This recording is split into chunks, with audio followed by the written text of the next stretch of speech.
may include animal kills and carcasses. Viewer discretion is advised. The beautiful bright star of Venus is looking down on us. It's still very dark this morning on Safari Live. Welcome, this is Safari Live. Ready.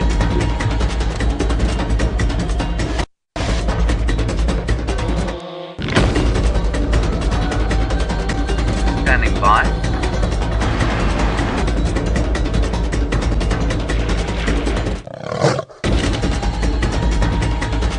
Five, four, three, two, one. You are live, you are live. Good morning everyone and welcome to Safari Live. My name is Byron and on camera with me this morning is Craig. Now Tristan you might have seen already, he's on the other vehicle with VM. And we've got Louise and Megan in final control. It's great to have you with us. We are actually in search of a male leopard. I had tracks of him walking along the road and I understand that one of our viewers got to see him on the dam cam early this morning at about 3 o'clock this morning. The only thing is I'm worried that he's covered quite a large distance and possibly off the property already. Maybe all the way in Simbambili or Arathusa. But I'm going to have a good look around here. It is still dark, so it is tricky. It's about 21 degrees Celsius or 70 degrees Fahrenheit, somewhere around there. So a nice cool morning. And hopefully we still get quite a bit of movement from these predators this morning. I'd love to find a male leopard. I'm having a careful look. Now there's a lot of elephant dung here and elephant tracks. So that probably would have been from yesterday or last night sometime. So I'm hoping that if we get fresh leopard tracks on top of that, it'll help us gauge when that leopard walked through this area. But I'm going to try very hard to find that leopard this morning. While I do that, let's cross over to Tristan so he can say good morning to you. Good morning everybody and welcome to a beautiful sunrise safari.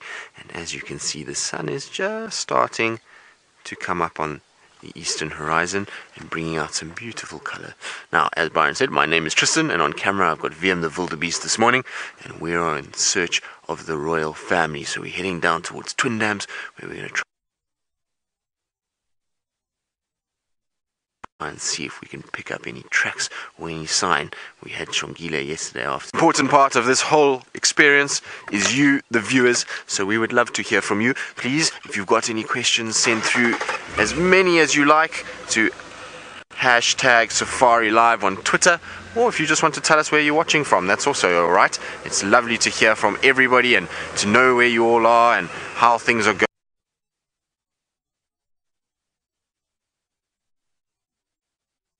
and just to get any sort of questions and interactivity is always very nice.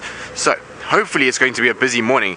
It seems Byron's got those big male leopard tracks, so he's on those, which is great. I'm hoping that he'll be able to catch up with Tingana because Tingana likes to move quite a bit, so I'm hoping that Byron is able to get around, and he's got those elephant tracks too, which is also quite exciting. So that's already a good start that side. We on this side are hopefully going to find some tracks of our own. I just heard some baboons busy shouting, so I'm wondering if maybe they've seen something. So I'm going to head down towards that area. It was just before we went live that the baboons were shouting, so I'm hoping very much that they have seen something. But it is a beautiful morning this morning. There's very little in the way of, it's not as cold as it was yesterday. Yesterday was really very, very chilly. We were driving along and noses were red. It felt a bit like Rudolph the Red-Nosed Reindeer and had cold hands. And Viam and I were saying it's almost time to get the gloves and scarves out. And this morning it's back to what I would have expected for this time of the year, which is far more pleasant. It really is quite nice this morning. So it promises to be an absolutely beautiful day. Now if we can just get the play along, that will be perfect.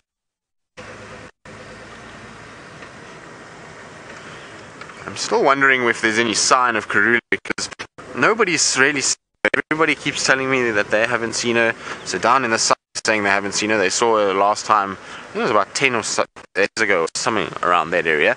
And we definitely haven't seen her this side, so I wonder where she's been hanging out. Hopefully she'll be here with them. It would be so nice to come around the corner and all three of them standing in the road again. Right, while we get down to Twin Dams and we go and see if there's any naughty little cats, let's go across to Byron and see what he's doing with his big metal leopard tracks. So, Tristan, I think I'd have to agree with you. I do think this might be the Tingana tracks that I've seen, just judging by the size. It's a beautiful big male leopard track. And I mean, I'm always hesitant at taking a guess which leopard it is, because in my experience, lots of leopards move through areas very, very frequently. So I never just assume it's a leopard, but you know, leopards are territorial, and in this territory, I've seen the Tingana move through this area a few times, and especially along this route. So I do think it is him. But as we know, he does cover a large distance very quickly. And I've lost his tracks. They've gone off the road, but they were heading in a westerly direction. So I'm hoping that we get some bit of luck this morning. But again, it's tricky in the dark, and then also having to use the spotlight. Brian, you want to know, how do I know they are fresh tracks? Well, Brian, we drove along that access road last night, and those tracks are on top of our vehicle tracks, and I can see there have been other animals that have been moving through the area or over that road during the course of the evening. Some elephant tracks, and those leopard tracks are on top of those tracks. So that's the easiest way to tell if those tracks are fresh, if they are on top of other animals. And also, that track is very, very clear, very, very clear track. But the best sign is to see if it is on top of other animal tracks that may have been moving through the area during the course of last night. So those are fresh tracks. They are the ones from that male leopard that came from the Djuma dam, or from the camp. Guaranteed it is him. But it is tricky, Brian. Occasionally, you may have, especially in winter, some of the tracks seem a lot fresher for longer, because there's not as much wind. They don't get disturbed as much, so you do have to be careful. And summer, there's often wind or a bit of rain or moisture that covers the tracks. The tracks form a crust a lot quicker, almost like a little crust on the sand, so the track is a lot harder, and if you touch it you can actually feel the difference. But winter it doesn't happen as much, so the tracks may seem fresher for longer, but that's when you just have a look at what they've stood on or what's walked on those tracks around the area. That's the best way.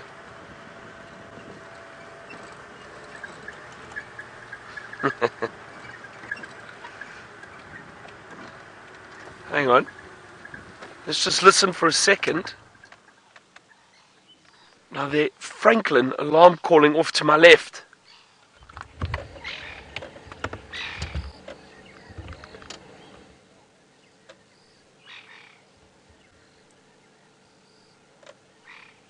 Do you hear that? Let's just have a good look around here.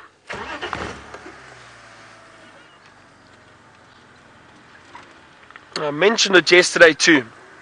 While you're driving, especially when the bush is so thick, you have to rely on your sense of hearing as well as your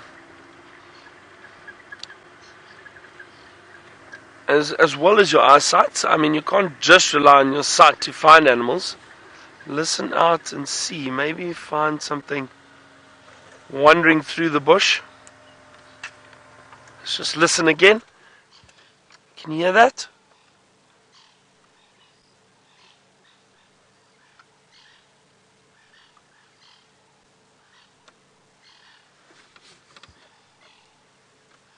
Something's disturbed those, Franklin. Hang on, I'm going to see if I can actually just drive off it and into the bush there a second. I'm just going to reverse. Give me 2 seconds. But stick with us. Let's have a look and see what we can find around here. This is always exciting.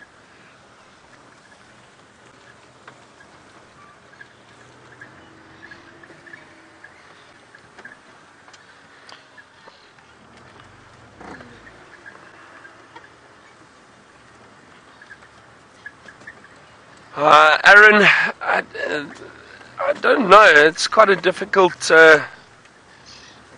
one to answer. I'm not sure if we see more animals in the morning or evening safari. It depends. It varies a lot. Franklin seemed to have kept quiet now. I wonder if they weren't. Perhaps Franklin's trying to mate. Well, let's have a look here. See, the grass is so long at the moment, it's difficult to navigate because you have to be so careful of branches and logs that are around here. No, but now the Franklins seem to have kept quiet, so perhaps they were just having a little go at one another. I'm still going to have a good look here. So Aaron, I think, generally what I've found is the predator activity in the morning is a lot better. Because they do move around, and you do often bump into them on the roads.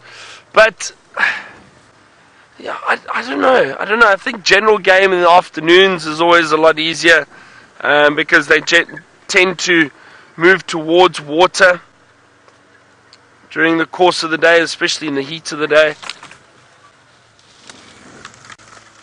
Okay, let me try to get out of here quickly. While I do that, let's head back to Tristan and see if he's had any luck on his side.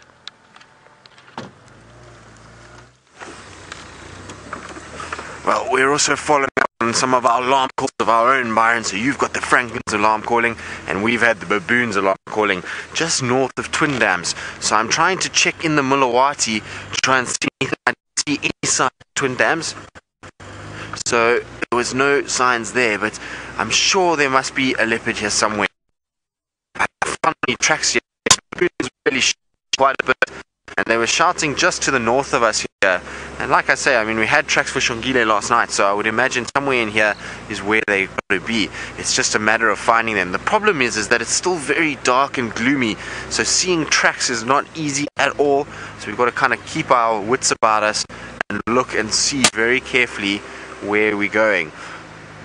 Just trying to check along the riverbed here, seeing if there's any sign of her. Now, wherever she may be, or wherever this animal may be,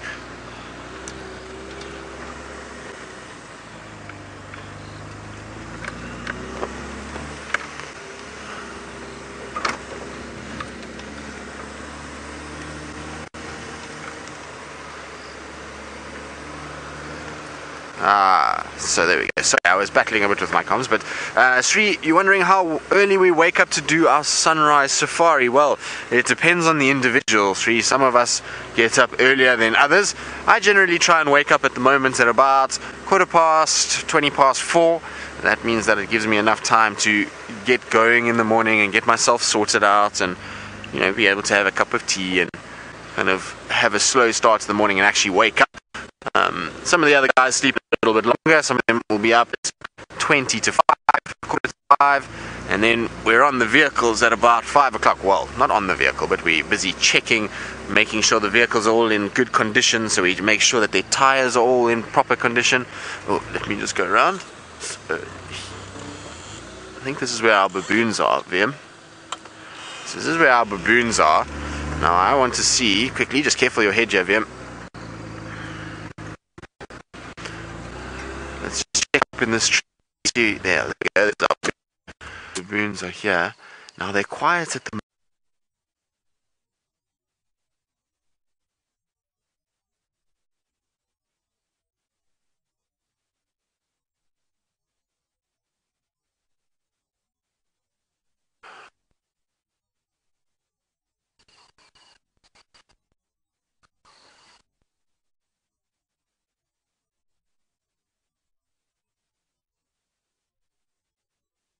Of any leopard tracks around here.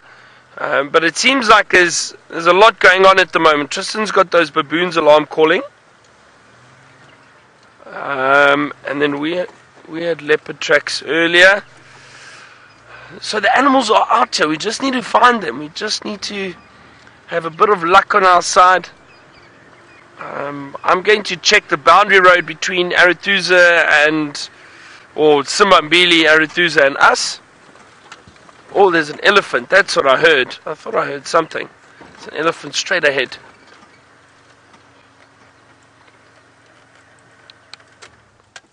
Oh, big bull. Wow.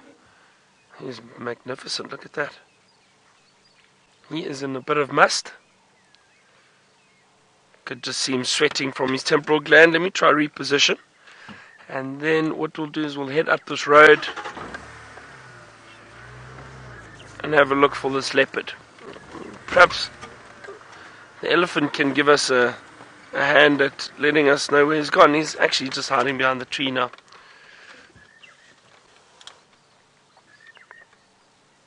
Monotonous larks calling again.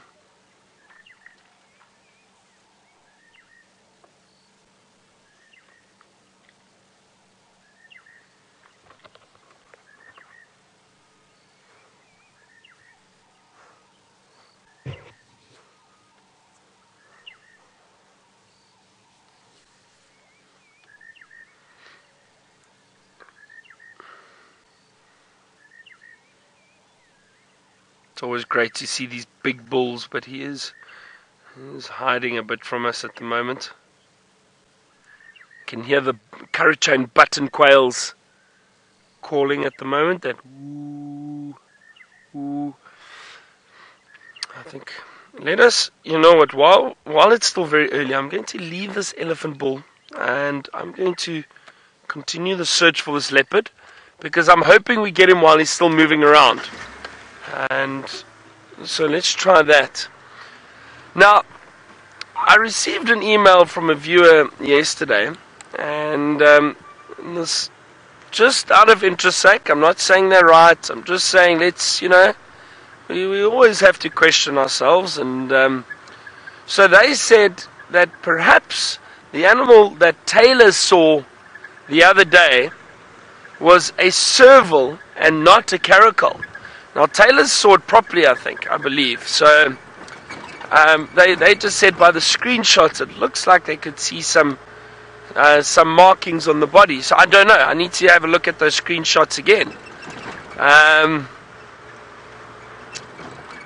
But I do think it was a caracal. I don't think it was a serval.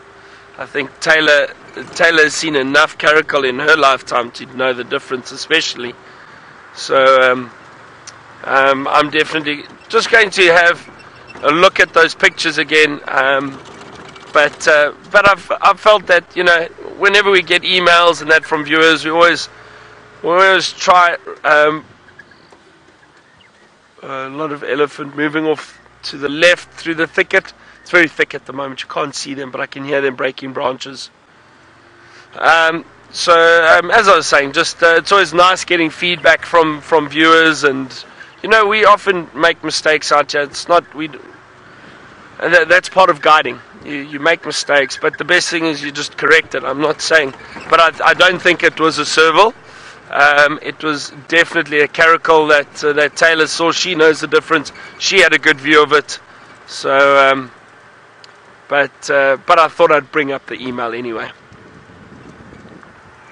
I think we're starting to get enough light now. Maybe I don't need the spotlight anymore.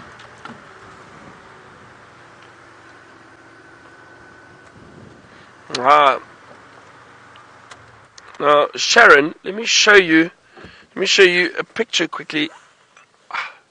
The difference between a caracal and a serval. They're both cats. They're both part of the cat family.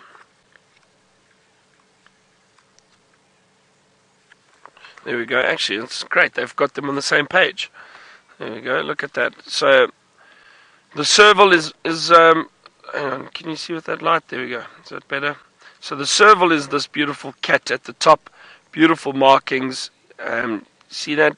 Also large ears, but not nearly as pointed as the caracal. Caracal, also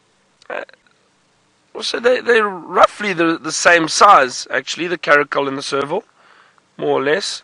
That's that beautiful caracal, but they've got those long pointed ears. No markings on the body though, so roughly the same size.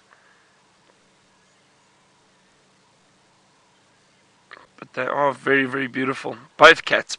I've only ever seen serval.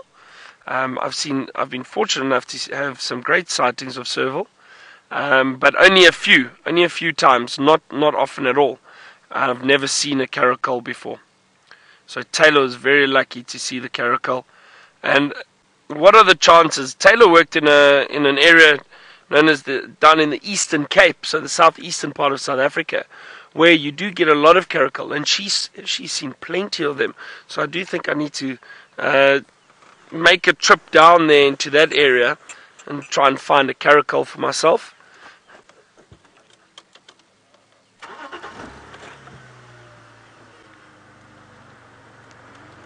Okay, I'm going to double check this boundary road to see if this leopard hasn't crossed out already. While I do that, well, let's see what Tristan is up to.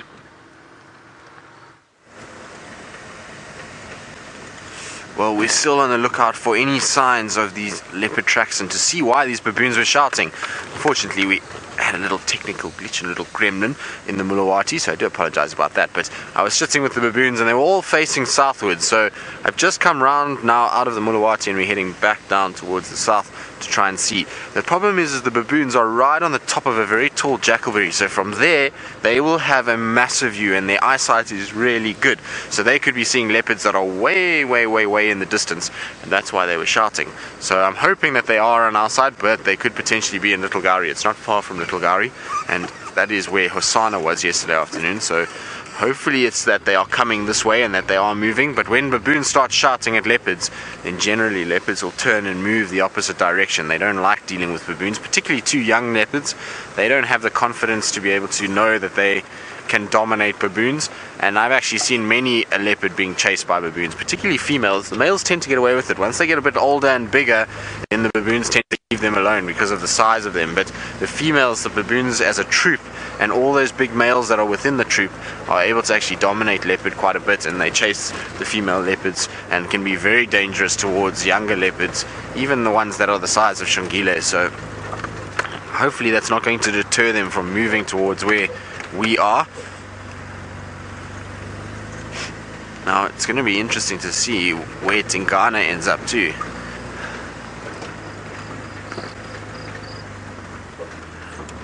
Saraya, you're wondering if there's any chance that Shongile or Sana has gone independent, either one of them? No, I don't think so. They were on a carcass with Karula about 2 weeks ago, so I don't think they've gone independent yet, and they are still mostly seen in the south at the moment where they have been located.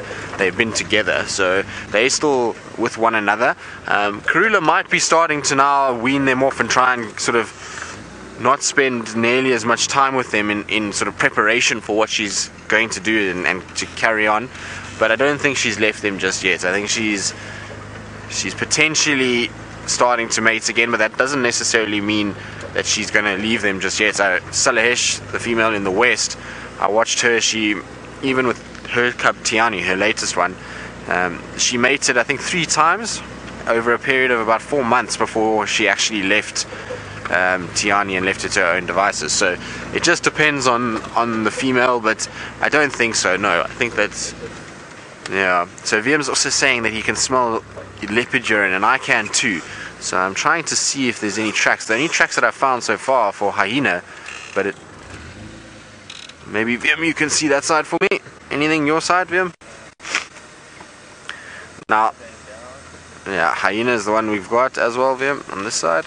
So it could be, I know Janet's urine also smells very similar, so it could be that, but never know. It's always good if you smell that smell just to listen, to be able to watch and look carefully. Now the smell that we're talking about is a very distinct smell. It's got the smell of almost like a buttery popcorn. I know that sounds really weird, but it's how it does smell. So when you pick up that scent, it's always good to check. And generally with that scent, you know that it's fairly kind of fresh, because the scent doesn't last for hours and hours and hours. It's normally just for that night and early part of the morning, and then it's gone, unless it's been done right now during the day. If it's during the day, it would have to be within the sort of 10 minutes, and that urine is still actually wet, that you'll be able to smell it very strongly. So I mean, it could be a leopard, it could be a genet. I know the genets do smell exactly the same, so, but we shall keep an eye out for whoever it may be. So far no sign of anything down on Cheetah Cutline now, so we're going straight south to Cheetah Cutline, then we're going to go back down Gowrie Main towards Twin Dams and try just close this whole section off, and see maybe if they are still here. I would imagine though that if they are not anywhere near this area, sorry, I just want to check these tracks, and those are hyena tracks again. So hyena have been all over the place recently. I mean, their tracks are always everywhere at the moment, so interesting to see. Now these tracks are only going north. I was thinking maybe that they could be coming from the den, and maybe Gwen is back at her den, but that would mean that we would probably have tracks that go back and forth. So you wouldn't just end up with a situation where you've got tracks going one way, your tracks would go both ways, because she would have gone out and then come back again. So the fact that the tracks are not leading back towards the den means that this was just a hyena that was walking and looking for any signs of anything to eat during the night. No leopard tracks coming out there, Viam. I think let's go back to the main road and just check very, very carefully.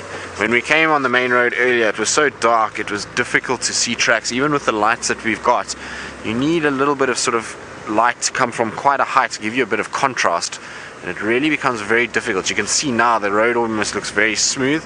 Even if I stop, it's quite tough to see any sort of definition in the road. Normally, if you're driving and the sun comes up, then you can actually see the tracks quite easily, even of the vehicles, and now they're a little bit obscured. As we go in with the camera, it becomes a little bit easier to see detail, but from where we're sitting, it's a little bit tougher, so you've got to really look quite carefully as to what you're doing and where these tracks go, and if there are in fact any tracks at all.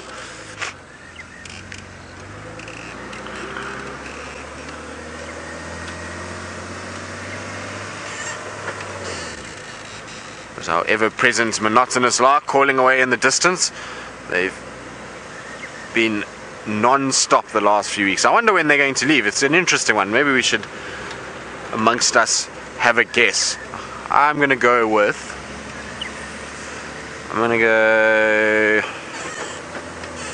10th of April they're going to leave. What do you reckon, Viam? Viam hopes tomorrow. And that's because they call all night long and they keep some of the guys awake. So, well, I don't think they're going to leave tomorrow, Viam, but let's see. And let's find out from Byron and Craig what they think. But I'm going to go 10th of April that the monotonous larks will be out of here, unless we get more rain. If we get more rain, then I'll have to readjust. But for now, that's going to be my call.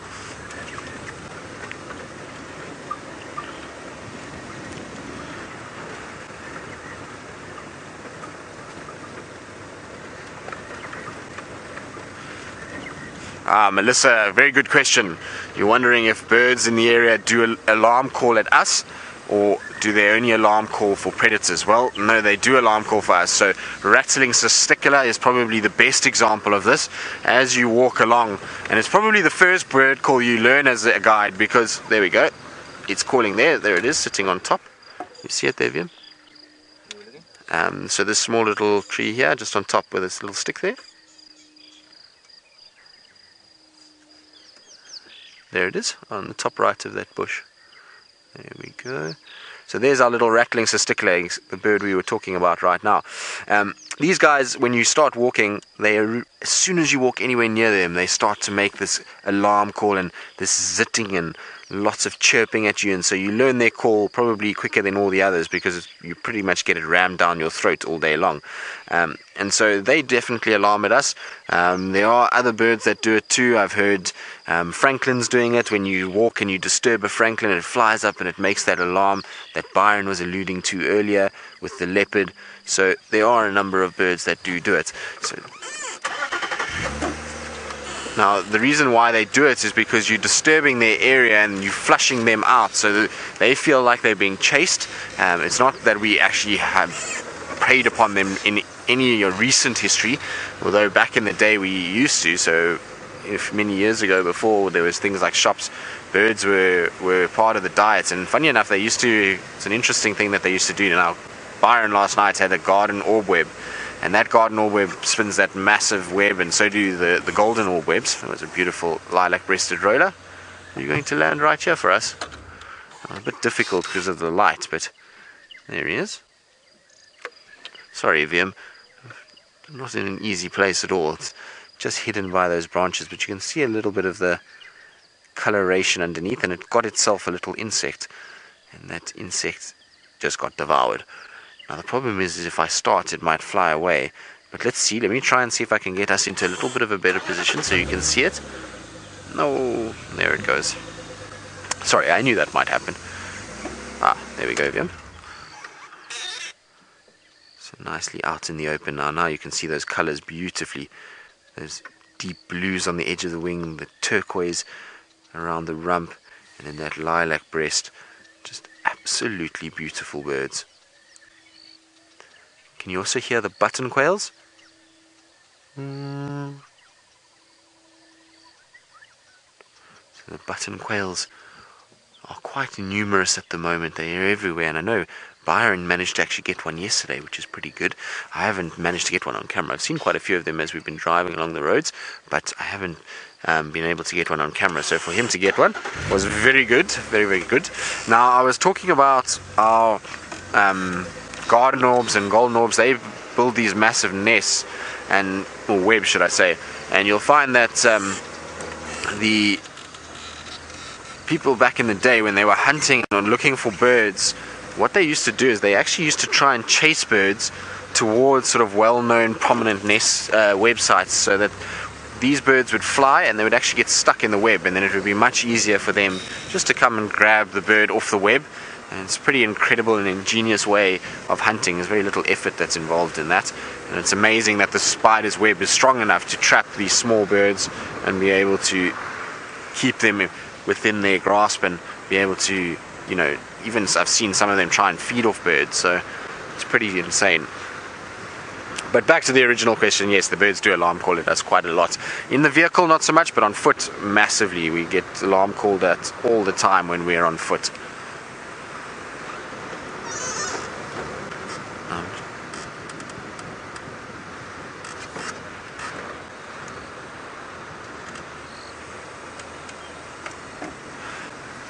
Gar, all the way from London. Well, Gar, I hope it is getting a little bit warmer. I know you're coming out of your winter, so hopefully it's getting a little bit warmer. You're wondering if bird or animal alarm calls differ depending on the predator. Well, they do indeed. Sorry, I was just checking these tracks. These are all for hyena.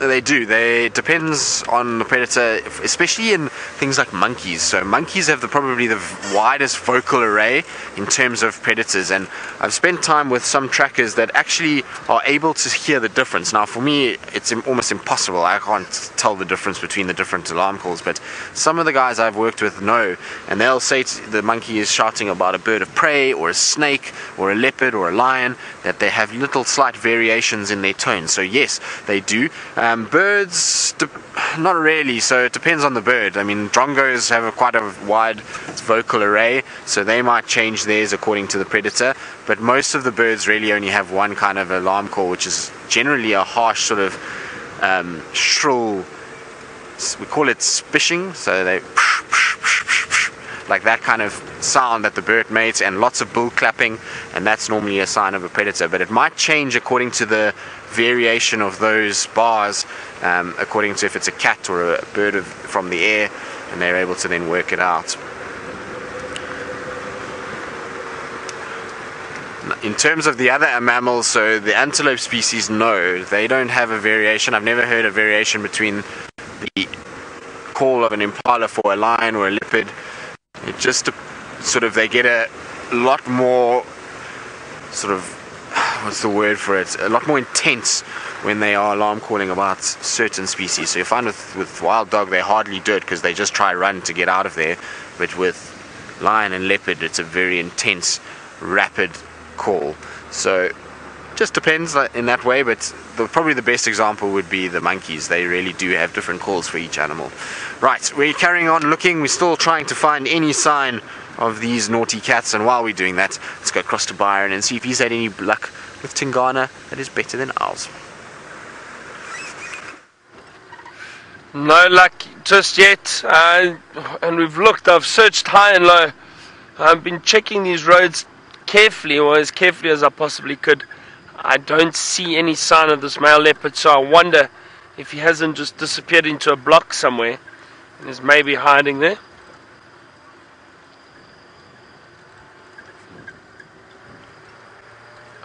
But I did hear Herbert just called me on the radio and said that he could hear a leopard calling. It sounded like down in that area of Twin Dams. Now that is where Tristan is, so hopefully he has a bit of luck with leopard. But I'm not going to give up just yet. I'll keep checking this area carefully. You never know.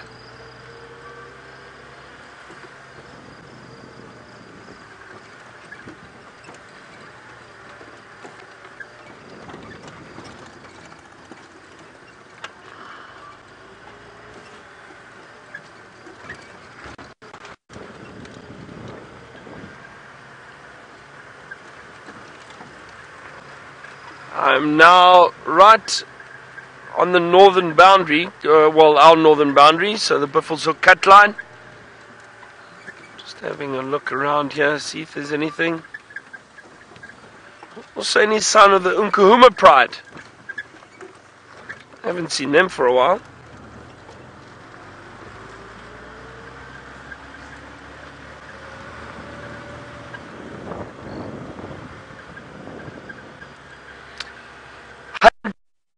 Are situated in the Greater Kruger National Park. We are basically, this area that we are in is the southwest part of Kruger. The Sabi Sand Game Reserve now gets its name from being situated between two main rivers. The Sand River, which basically runs through the central part of the reserve, and the Sabi River, which is right southern bound, and that runs in to look at Kruger.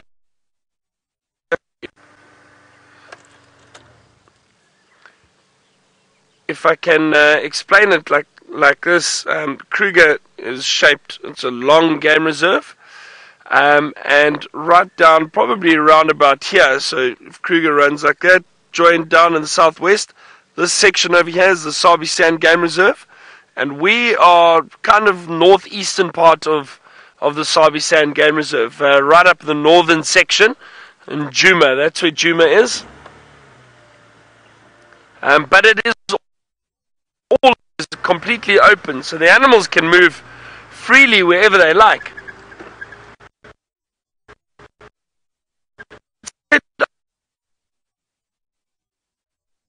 Tristan and get a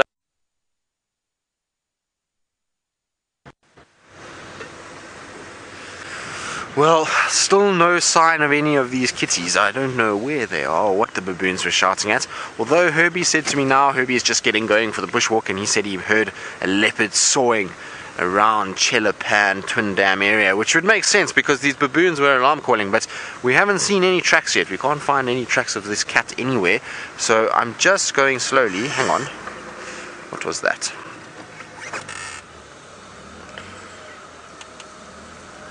Just want to check here. It looked like there might be a track. Just need to get a bit more light. It looks like a Shongile footprint, doesn't it, Viam? Or is that a baboon? Could be baboons. There's baboon tracks everywhere in here. It's just difficult to see. But yeah, it look like baboon tracks, all of them. Indeed they are. So that's baboons, so we can forget about those. Now I'm coming back and just retracing my steps up Twin Dams, because if Herbie can hear a leopard calling, it must be here somewhere. Now it's just a case of getting onto the right road or the right place, and maybe even switching off at Chelapans and listening. That will give us a better idea of where this leopard could be. Now, And the problem also is that if it's not on the road, so if it's Karula moving around in these thickets, it's really going to be very, very tough to find her in this, because it's going to be long grass. So what we'll have to do is listen for birds alarm calling, or her maybe vocalizing again, and that will be able to help us determine where she's going and the movement and the direction that she's trying to head. But I definitely have not seen a footprint yet for a leopard in this area. She could also be on the other side of the Mulawati, so it sounds like Chelapan, but it could just be on the eastern side of the Mulawati, which is also a very dense thick area, so she could also be there. We'll definitely check all of these places and make sure we scour this area as best as we can. I'm not sure that it would be Tingana, because Tingana, at the end of the day, he went, by the sounds of it, the tracks of him went west. So I think that if it is anybody, it's got to be Karula that's calling.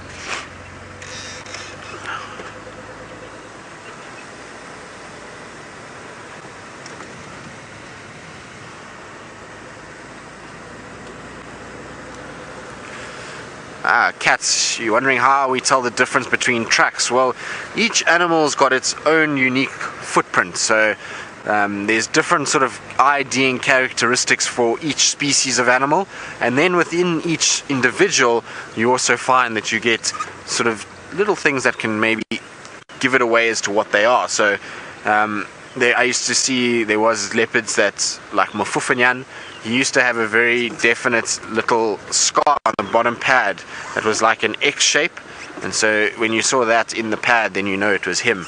So things like that.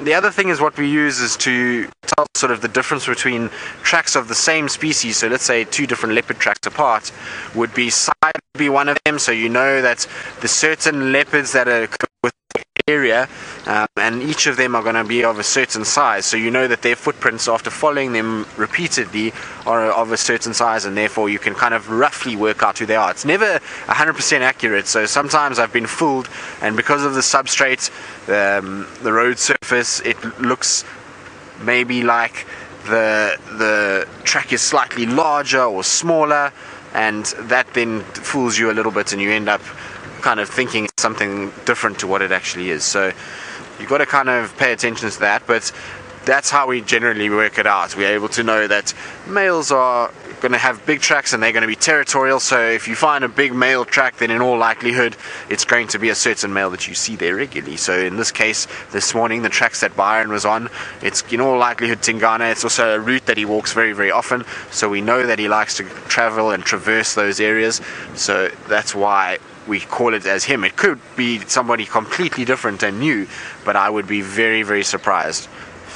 Right, now the sun is starting to rise, it's starting to get light, which is now the perfect time for Miss McCurdy to get out and start her walk. So let's go along and say good morning to Tayla.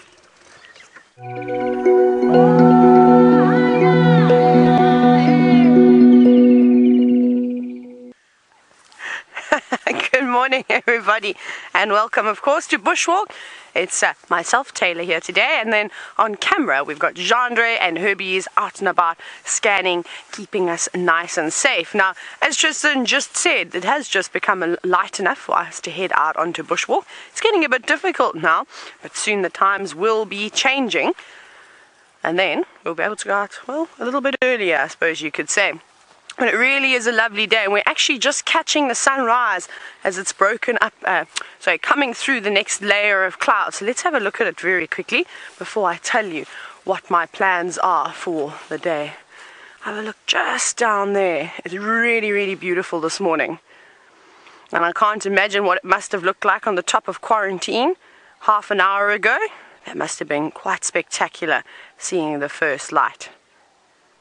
Now remember, this is indeed a live interactive safari, so if you have any questions for us, hashtag Safari Live on Twitter, whether it's for myself or Tristan or Byron. If you want to send us pictures, that's fine too, but we'd love to have chats with you today, so send on through those questions.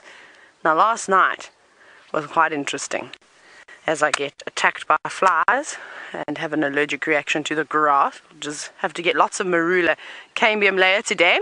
Is the elephants were screaming out here on quarantine, this big open area, most of the time last night for at least 2 hours. Don't know what was upsetting them. Early hours of morning, you've already chatted to Tristan about it, baboons alarming.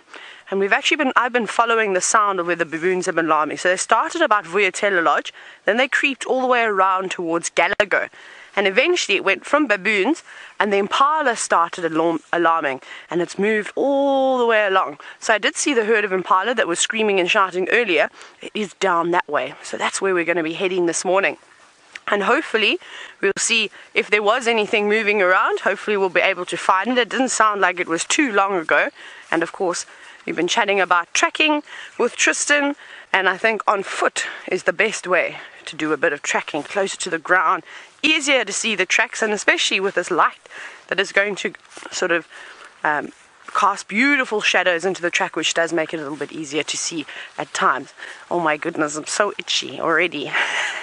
Some of this long grass, and there's a couple of nettles and things still around every now and then, so we're going to have a little bit of fun today, and we'll have to play doctor at some point and see which plants work best to stop the itching. And I think it's going to be the marula, to be honest. So we're going to keep searching now. Hopefully we're going to find a couple of tracks, maybe a cat or two. That's a bit ambitious, isn't it? We'll go with it this morning, or a spider. Let's jump back on to Tristan's vehicle. Thank you, Jamie.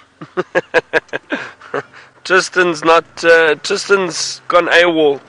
He's decided he's not around at the moment. No, I'm joking. So we've had no luck. Yeah, that's just the way it goes sometimes. No luck with finding this man. He's disappeared. What else we find? And maybe he's still around this afternoon. Who knows? I don't know if he's gone off the property. I couldn't see any tracks. Hang on, what tracks are these? Hyena tracks heading down the road. So I'm not sure if he's crossed over onto Arathusa, but there's a good possibility.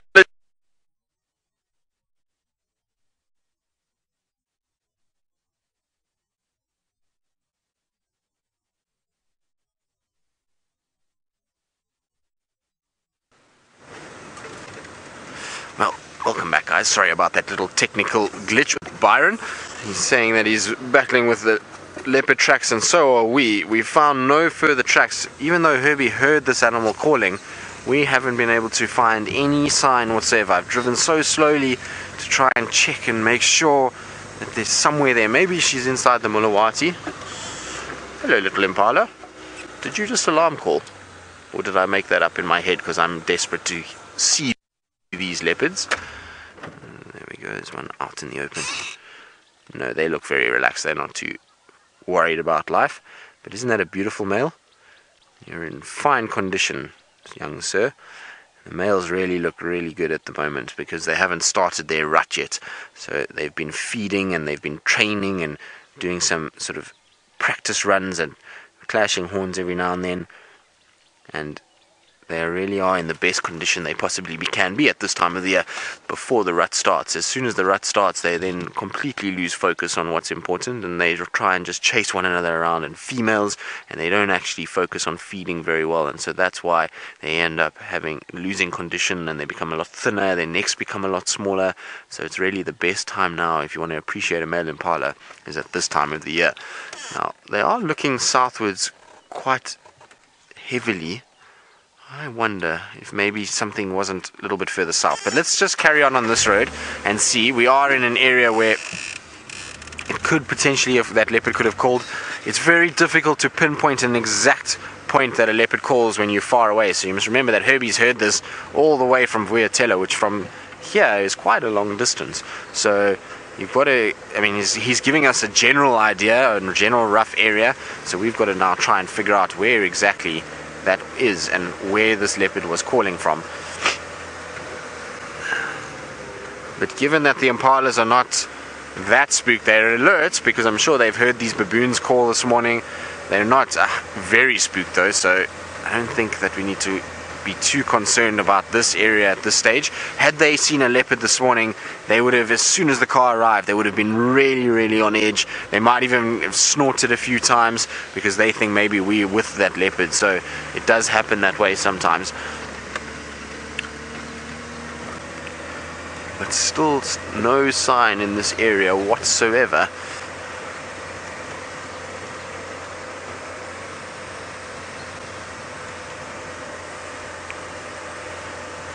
Donald, this is so it kind of ties back in with what we were talking about earlier about sort of animal prints or footprints and how we identify them. You're wondering if animals, or let's say these leopards, leave distinct tracks like a fingerprint on a person. Well, yes, they do. Whether or not we can actually see all that minute detail is difficult to say. There are some trackers that are able to pick those kind of things up. For me, certainly not. I don't see the actual differences between leopard tracks other than the sizes, and maybe if there's a toe that isn't quite right or a lobe that is maybe bigger than another. Those are quite obvious things, but the little sort of cuts and scrapes that are within the pad that sometimes show within a track that some trackers can pick up is beyond my capabilities, so I'm not able to do that.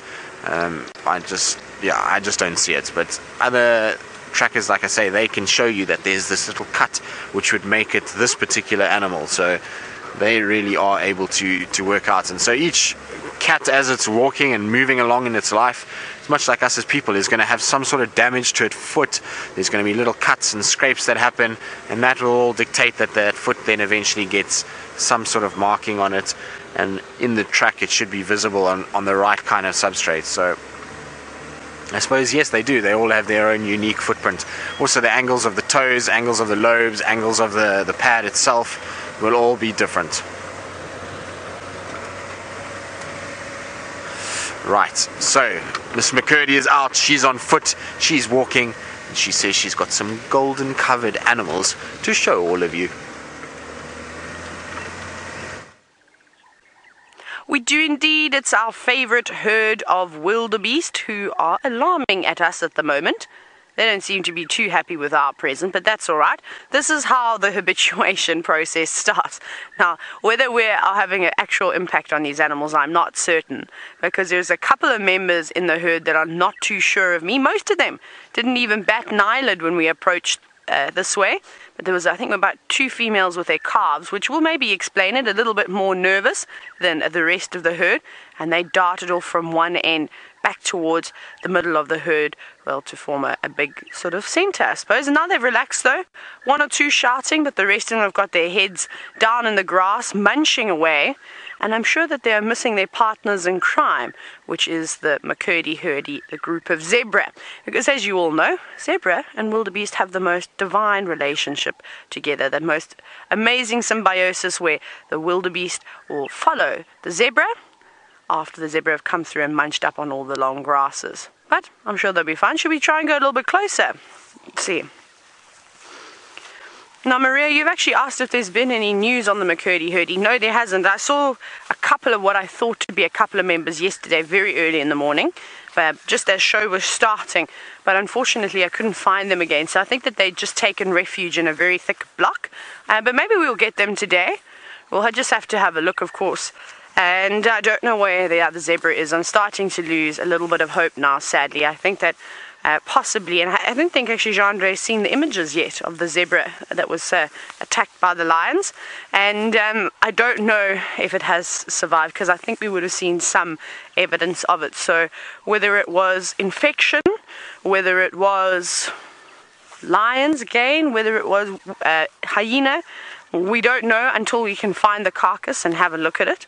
But again, we didn't see any activity of vultures, so if it has died and something has consumed it, they did it very, very, very quickly.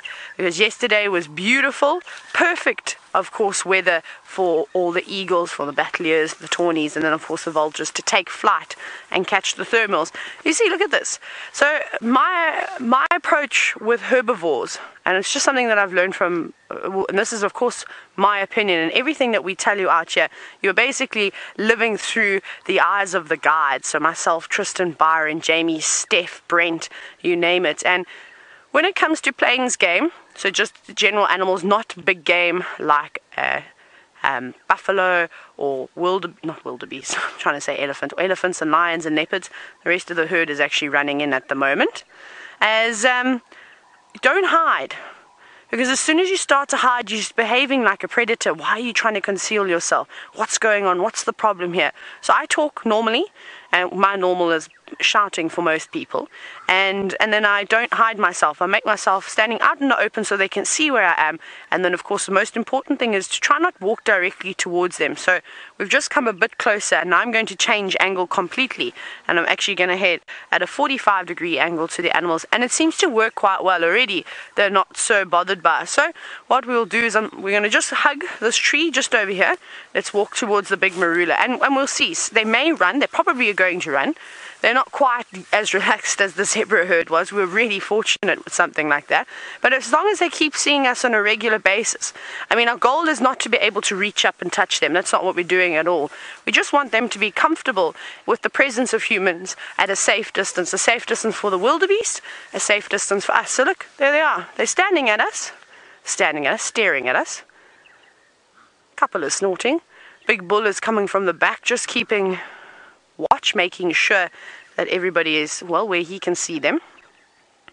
But you see, they're also watching Herbie from the other direction.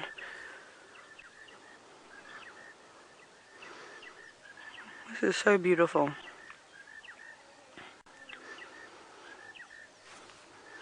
Now, Brian, you were wondering if animals in this park will socialize with other animals of different species. They do indeed. It's actually very common, and it's a very basic anti-predatory behavior that animals will do. So a common one is wildebeest and zebra, and then often impala around. But as you know, impala are the most common antelope throughout Africa, so you normally see them with every other animal that you can think of. And it's important safety aspect for the animals. So by grouping together with different species, wildebeest have various senses that are quite good. However, it's always good to have an impala or a zebra around. A baboon, even better, because their eyesight is so incredible and they're able to spot from very, very far distances. You can imagine, that's why I say baboon, because they're the ones that are climbing to the tops of the trees. And we've seen, monkeys giving away leopards' presence at 300, 400 meters away, which is quite phenomenal. So they will indeed. Now you're going to see they're definitely going to run. So what's happened here is this car has one of the game drive vehicles, which is normal. They're coming out on safari. Obviously came around the corner, and the wildebeest's attention was on us because we're the ones on foot. So they weren't paying attention. Now they don't know what to do. And this is the funniest thing about wildebeest, is that they're just going to run and run and run. These guys are not too sure about it. They're like, but what's wrong with just standing over here? Should we run too? Do we need to run? Now they're looking for reassurance for the half of the herd that has dashed off. Sort of going, do we come to you or are you coming back to us? And it looks like they're going to come back and rejoin with the main herd. So again, look at them, there they go. Look at them running. And this part of the herd is not bothered by us. I think it was just the car giving them a fright. Oh, beautiful, and that morning golden light, that's really lovely. Oh my goodness, and look how fast they can run. They really, really are quick. This is not even them at a full sprint. They're just slowly moving along as one big herd. You see the bull is going to come up from the back now, and he'll always put himself between what he thinks is danger and the herd. Hello guys, it's okay, it's just us. It's just us, so we'll just wait for them to settle down now. It's okay, everybody. Again, they're still moving from the left, moving here to the right. So to me, hi guys. I don't think they're too bothered by us. This is actually really quite cool, don't you think? And look how many there are of them. Yes, we're here. We're not trying to eat you, I promise you. I think I've now proven this to you on a number of different occasions, particularly in the afternoon, where they are quite relaxed with us. Yes, you can. I promise, if I see a lion, I'll alarm and I'll let you guys know. Don't worry, I've got your back, wildebeest. I won't let a lion sneak up on any of you. I think you guys are too cute that anything like that happens, especially while I'm standing here. I don't know what alarm call I would do, though, because I definitely can't do that snorting sound that is coming out of the wildebeest's mouth. That is a little bit too difficult. We'll leave that up. Actually, I'm sorry, Gendre, as much as I love walking and driving with you, Wiem, does the most amazing wildebeest impression. And remember, he did it the other day, and they all started talking back to him. It was really quite funny. And come on, let's hear your go. It is part wildebeest. That's why he lives in a burrow. And well, it doesn't seem like they're going to stick around. Come on, guys, settle, settle, settle, settle. And if they do keep panicking, we'll probably leave them alone. They've obviously been startled slightly, which is fine. It's just one of those things. They are going to see cars and people together often, and there's no need to pressurize them. Not that they're really panicking, and I'm not worried about them doing short little dashes like that. They're not at a full sprint. They're not wasting energy, so they'll be okay. The big bull, he's just coming around the corner now. He's still staring at us, and he's not even alarming. It's actually just the females now that we're shouting about a little bit. But I'm sad, it would have been so nice to have seen the McCurdy herdie and the wildebeest herd together, which I'm sure, if those lions didn't chase our favorite zebras around, probably would have been the case. We could have had some really amazing interaction, I think, with the two different species on foot. Oh no, they're coming back again now. They're just going up and down. This is really entertaining. Isn't that fun? A bit of GNU fun first thing in the morning. So we're going to keep watching these guys. Maybe they're going to settle down. We don't want to chase them around too much, so we'll hold our position. But let's go across to the funny man, Byron, and remember to ask him for the tip of the day.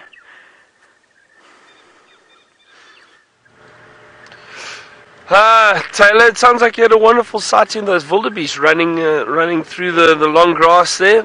It's always great seeing those herds, different herds of animals around that quarantine area, the clearings outside of camp. I have to try to get them to change the name. I just don't think quarantine is an appropriate name for a clearing. A lot of these two larks, monotonous larks, just chasing one another. Hang on, one is sitting on the tree. Stay there, beautiful light. It just took off.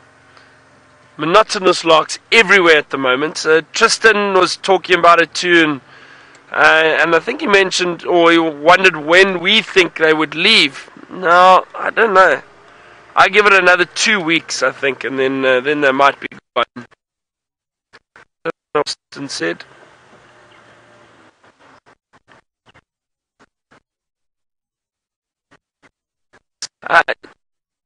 Been quiet this morning in terms of wildlife. I haven't seen, or larger mammals rather, I haven't seen any. We had those elephants earlier.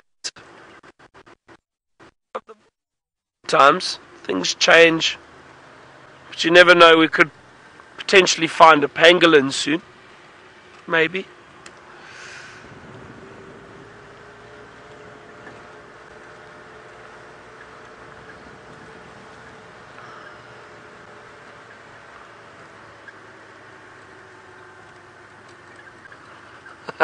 Val, if you were here, you would realize why that bird is called the monotonous lark. It doesn't stop; it continues, and it has the same call the entire time. So that's where the name monotonous lark comes from. But they don't stop, and I'm surprised during the evening too. They call constantly, non-stop. I think this is breeding season for them, which is probably why they call so much. Just having a look around here, some beautiful trees. I'm sure a lot of you have seen these trees in the past. There's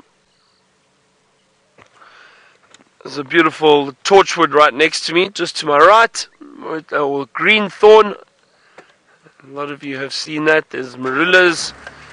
There is another beautiful knob thorn just to the left. That's a big knob. You can see how the bark has been stripped off this knobthorn by the elephant. But it has healed again. You can see how that cambium layer, or the inner layer of bark, has healed slightly, and this tree is still alive and doing well, which is good to see. So the elephant fortunately did not ring bark the tree and cause too much damage. The ring barking is when they strip the bark right around the tree and it eventually dies.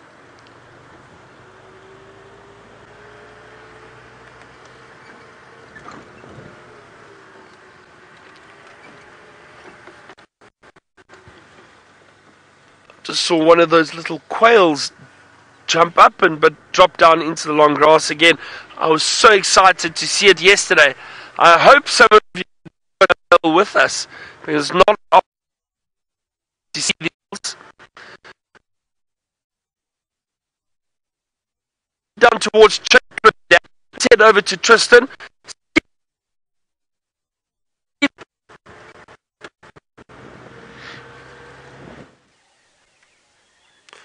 Well, we still haven't had any luck with our leopards. No tracks that I can find anywhere.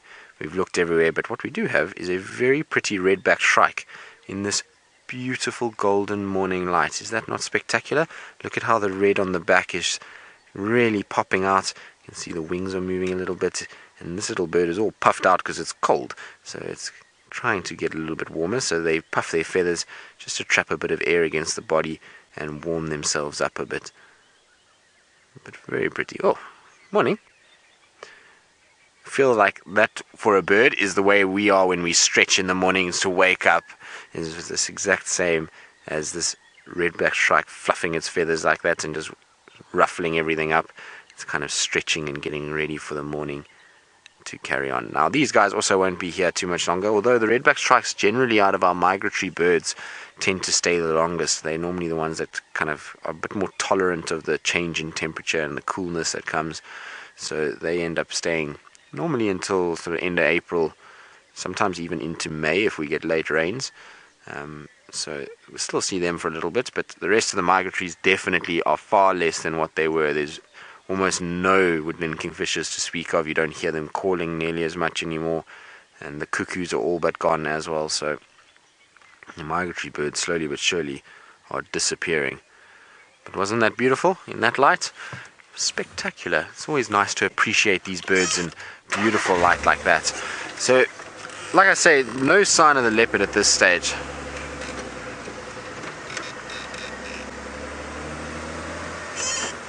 Oh, hi bacon. I hope I got that right, Louise, but that's what I got from you. That's quite an interesting name, but who doesn't love bacon? Who doesn't love bacon? So, oh, hi bacon. The honey guides are still around. You'll still get greater honey guides in the area. I did hear one calling about 4 or 5 days ago. I heard a honey guide. So there are still some. I haven't seen one though, to be honest. So there is around, but I just haven't seen them for a while, and they'll still be around for a little bit longer. We should still see them for quite a few more days or weeks, should I say. Actually, funny enough, just saw a woodland kingfisher fly away from us too, down in here. But the interesting thing about the woodland kingfishers, in fact it's not a woodland kingfisher, you see it there, Vim, on the other side of the drainage line? I thought it was a woodland kingfisher just because I saw some blue flash across me. It did fly away, didn't it? Oh no. Oh well, it's the way it goes. Birds do have wings and they do fly, so it's honey guide's call.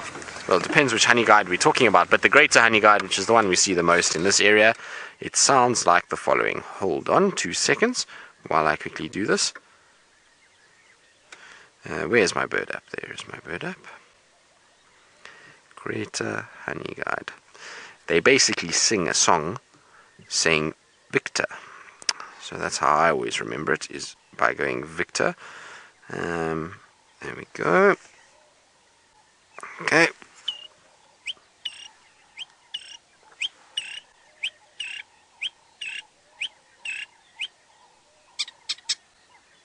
So that is the greater honey guide, which is the one we see, and then like I said, their call goes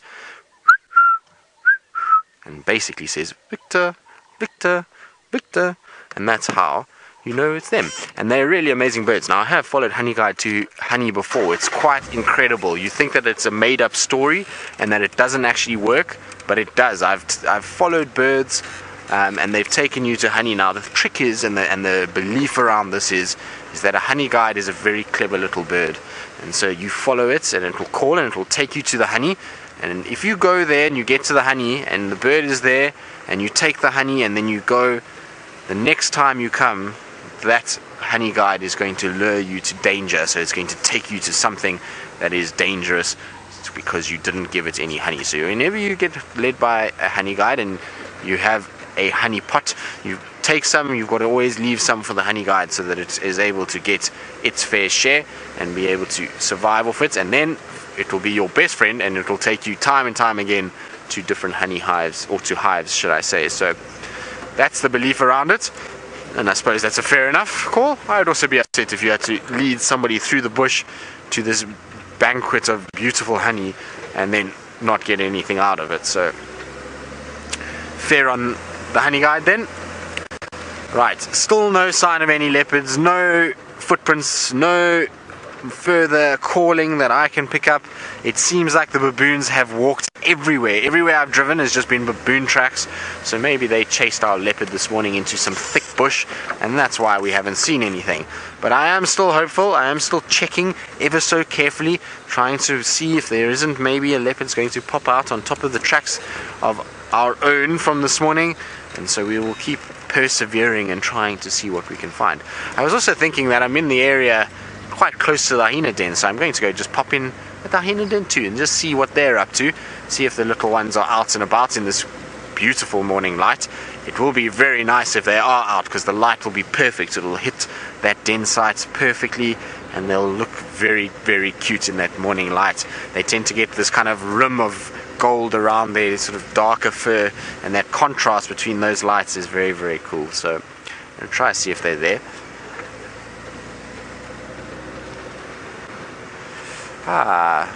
So talking about golden light and golden animals, I believe Tayla has got some golden wildebeest that she's trying to habituate, and not the blue ones that we're used to.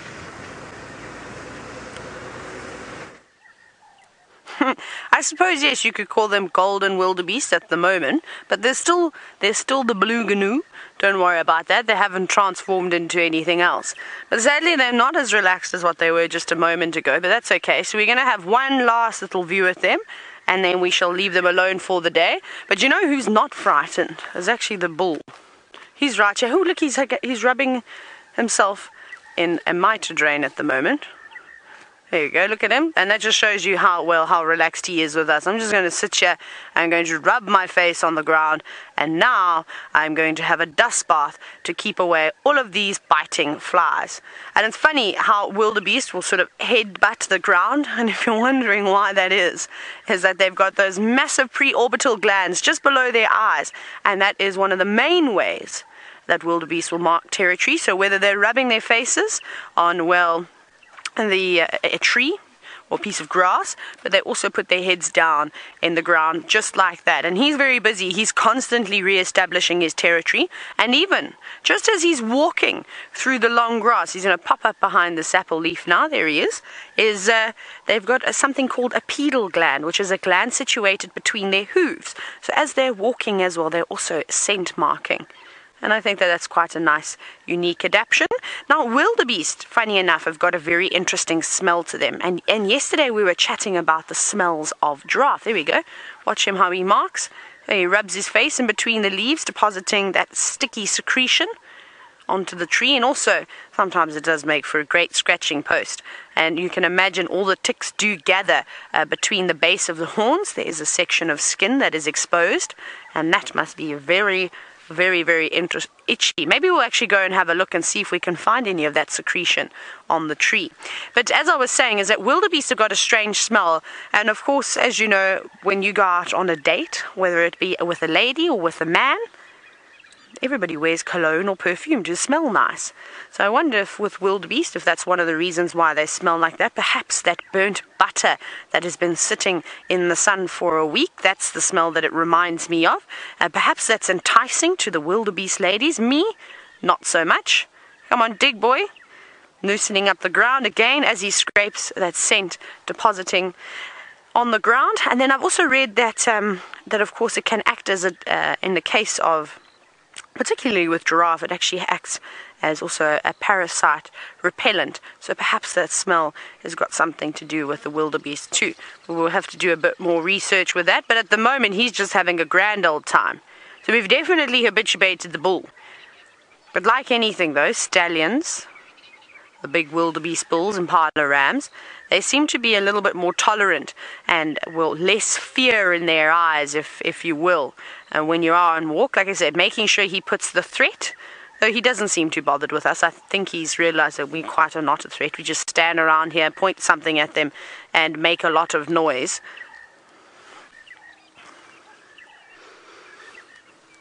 Now, Lara, you're wondering if wildebeest follow scent marks for migration purposes.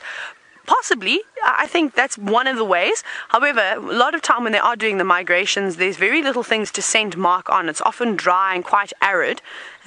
So possibly with the bulls, they definitely. However, I do think that there's some sort of memory involved, like we see with buffalo, with the pathfinders, the females that lead the rest of the herds to water, to new grazing areas. I think that some of that information is also being passed down via generation and all together, because of course the boys don't stay with the herd. They mark and defend a territory, but the girls are constantly moving around. So there's definitely, when they're not breeding and they're not necessarily with boys, the females obviously have to take charge. I'm sure within that herd there'll be some kind of matriarchal system. Again, not necessarily as prominent as you see with elephants, for example, or say with lionesses. I think it's obviously very subtle, and you might find one or two of them that have got, well, all this information stored in the back of their brains that allows them to move around and find new areas. Though when it's all green like this, you don't really need to go far. You can just keep moving around in circles, and it's really amazing how the animals naturally circulate areas. And again, that's got to do with the rain that we have had. So the animals are not coming into one spot at the moment and exhausting the resources completely. They're constantly rotating, sort of like what you will do with your stock at home. If you've got horses in a paddock, you keep them in one paddock for a couple of weeks, then you move them to another one, allow that grass to regrow and regenerate, and well, you just keep swapping them around. And these animals are kindly doing the same thing. But as soon as winter comes around the corner, that type of thing is going to change, because there's less food. They've maybe starting to exhaust the food further down. There's not enough rain to keep regenerating all the fertility in the ground. And, well, then they stay in areas for longer and longer, and then start moving off once they've completely grazed everything that they can. And often it's normally the vegetation around the watering holes that are the first places to disappear, especially when you're an animal that's water dependent. You don't normally go too far away from water, and they will eat absolutely everything. Isn't that lovely? And I'm glad they've settled down now. They've stopped snorting so much. This is really nice.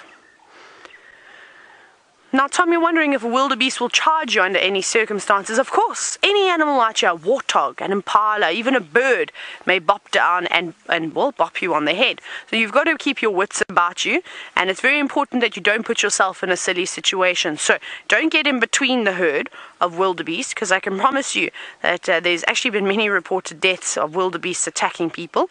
Not necessarily the females, though I have seen a video where a female wildebeest fought back and tried to save her calf from a leopard.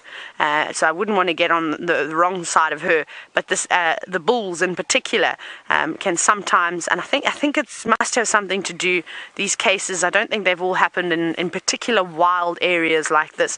I think it's been the odd case of a botfly, unfortunately, the unusual case of a botfly larvae ending up in the brain and causing these animals to go a bit crazy, I suppose you could say. And there's a couple of theories around that, or whether it's just they're too comfortable with people and they now feel as though you're imposing on their territory. And maybe they think you're going to compete for their territory. Who really knows? But be careful. Wildebeest, zebra, same thing. A stallion could run straight up to you and chop you and kick you and bite you, and you'd find yourself in a lot of trouble. It's not just the big animals out here that you've got to be careful of. It's always good just to be respectful of everything out here. We're going to leave these guys now. We're going to carry on and see what else we can find. Tristan has made his way towards the hyena den, and I think he may have a surprise.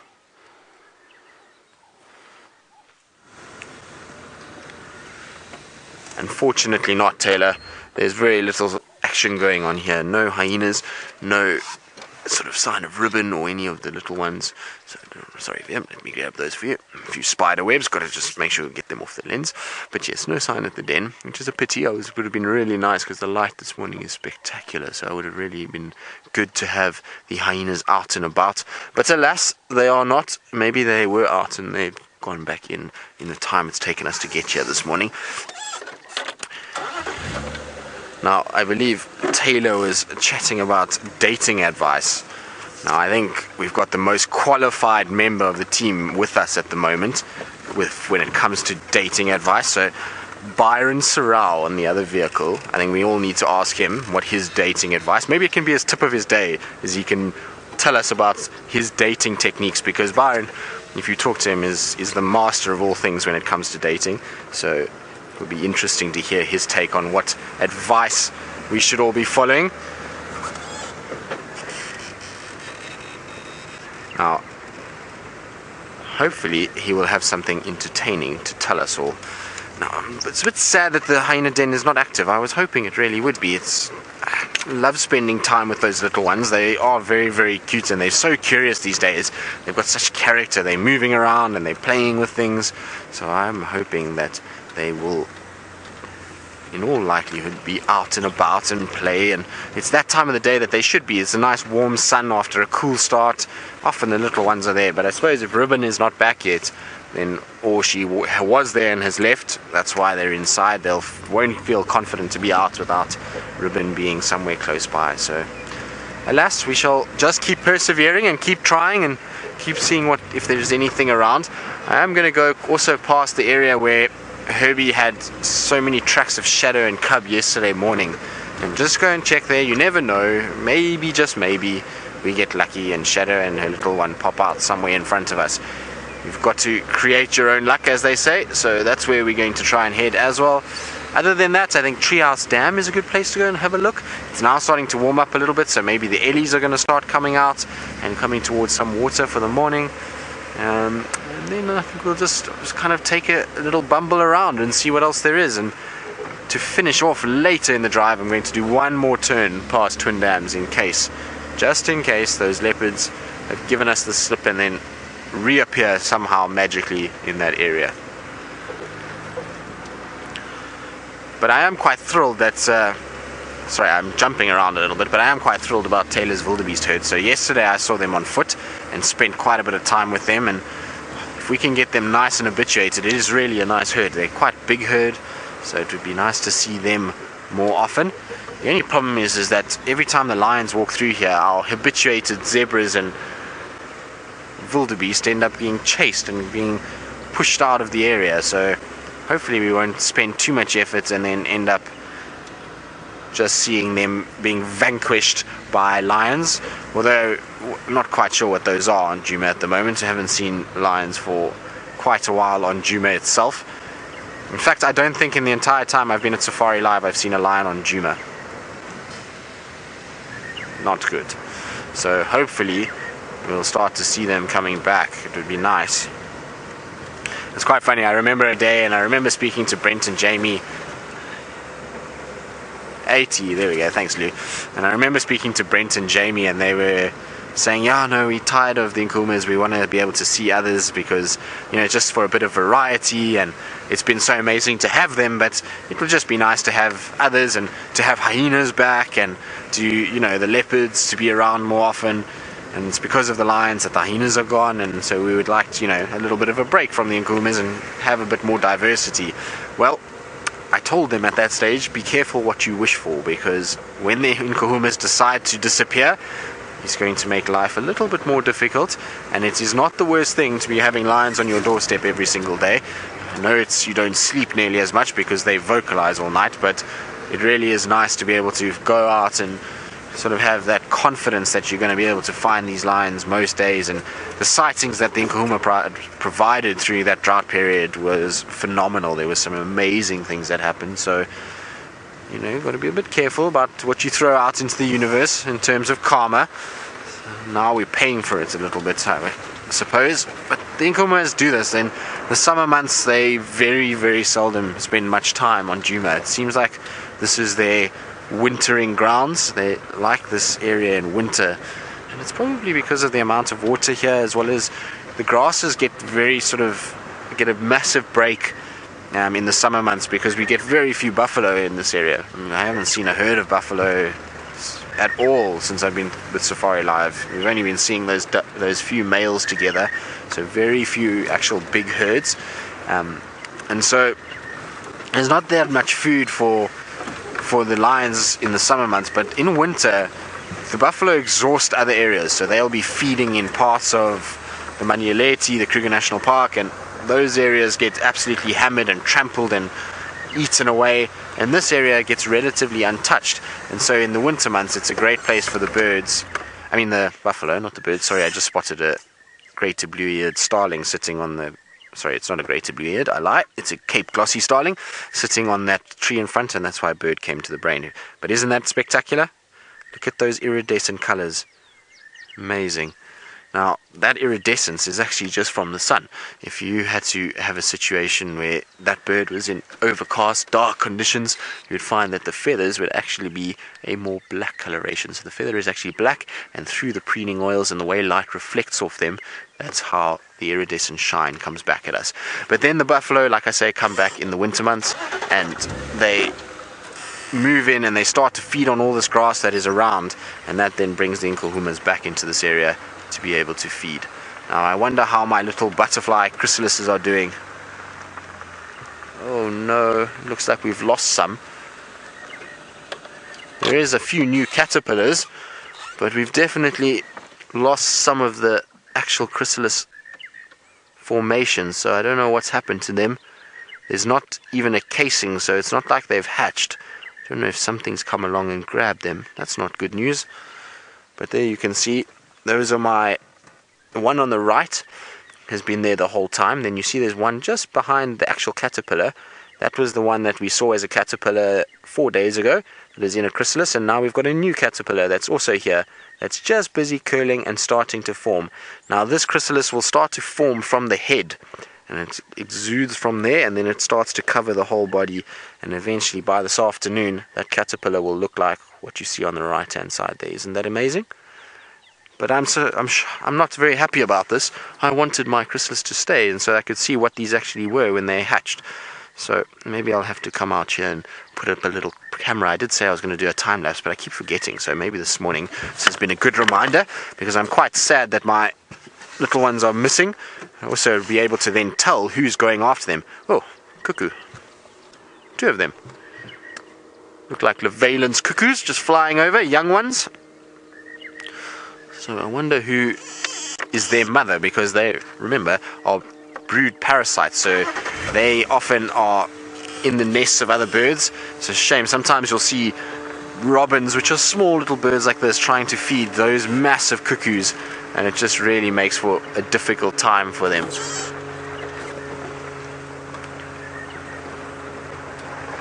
Now, still no signs of any leopard tracks here at Treehouse Dam either.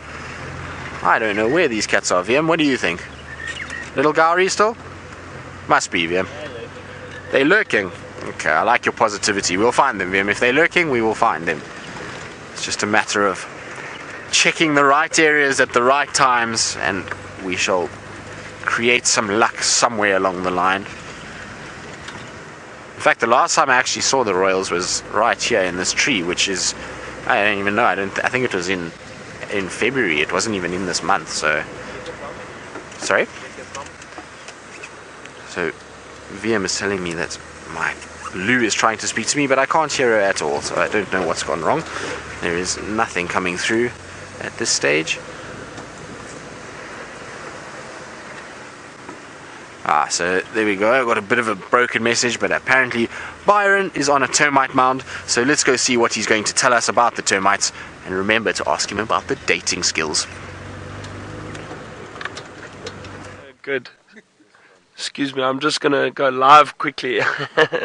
So we're back, everyone, and I've just found a wonderful termite mound that I'd like to show you. We haven't had too much luck with any wildlife at the moment, and but it's too soon to panic. I'm just going to jump off quickly and For those of you just joining and haven't seen us yet, my name is Byron, and on camera with me is Craig this morning. Now I just want to have a look at this termite mound. It does look particularly fresh, so we might have some activity around here. Let's have a look.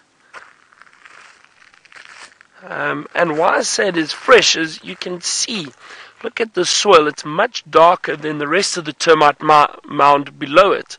And this is definitely, I'm just trying to feel if there's any warmth coming out of here. There is indeed.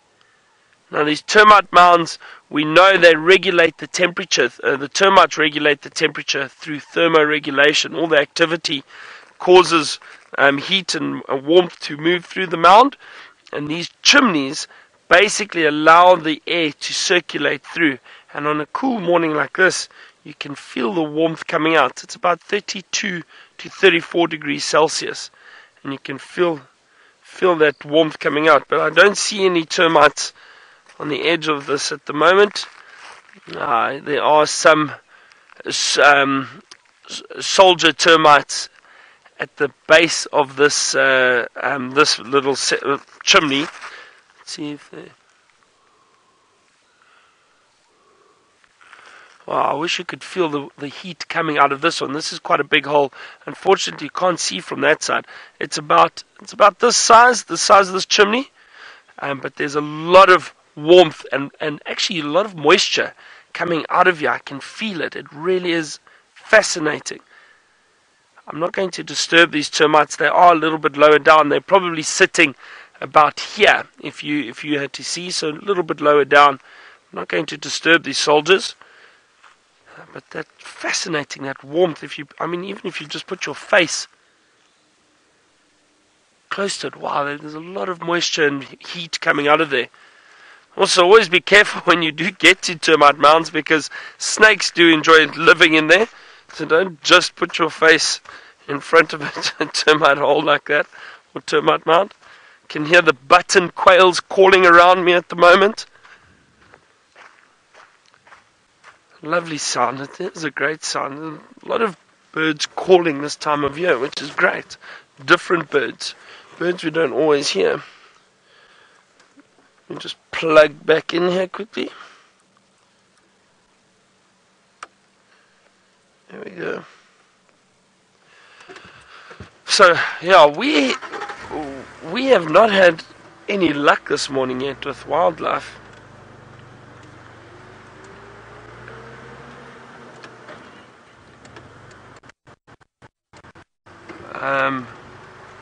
But that's the way it goes sometimes. I'm speaking about these birds that we can hear and these birds that are found throughout the year and that are resident in this area. You wanted to know, do they change their primary food source depending on winter and summer, or to make it through the winter? I would say some of them do to an extent, and probably eat a lot more insects. Certain insect birds will eat a lot more insects in the summer as opposed to the winter, purely because you don't get that many insects around in the winter. But they are still around, so they'll know where to look for food. A lot of the seed-eating birds would have to be a lot more specific about what they feed on, and they'll have to look a lot harder for those seeds. So yes, they do change slightly, but you're not going to get a woodpecker going and, from feeding on insects to all of a sudden hunting other birds. It's not going to be that extreme, not at all. They'll probably just know exactly where to look to find food. So it's more a case of where rather than what. Where to look for food, and as opposed to changing the diet completely.